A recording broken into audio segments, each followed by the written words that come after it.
إن ربك لذو مغفرة وذو عقاب أليم جابزانا پروردگاری تو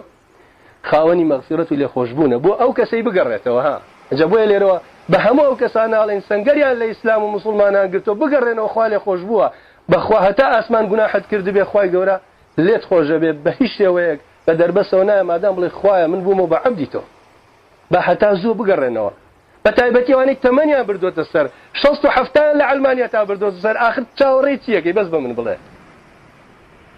7 صار لعلمانيا تا سري سبيكر دوا لجاتي خوا بيغمر صلى الله عليه وسلم بتمايشي دبل خوايا التوبه هذا بي بدرس بو عالمك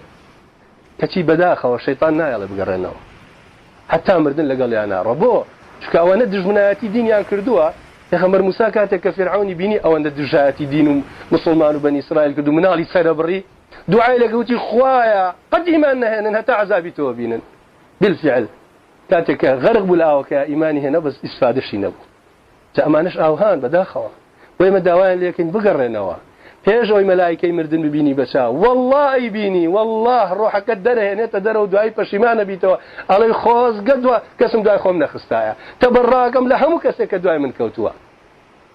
وانساني مسلمان براسي انساني ازاو تشاونه ترسا اگر خيني خوشي دابني ومالي خوشي دابني واگر ثروت وسامان حمشتي خوي دابني لبر خاطري خوي تعالى ترسنوغنيا او هم واجهي خلقك بلام لساستك لو استيك بيان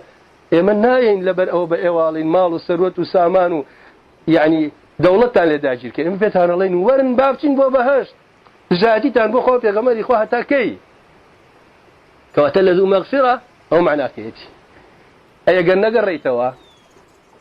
قريتوا هي هم اواني كجاتي توحيد ويخوا فرسي خواكن يتل هر جورك ناوت هرشتيكا افرمي وذو عقاب اليم خاوني عقاب التول السردنيكي زور بس يو ازارا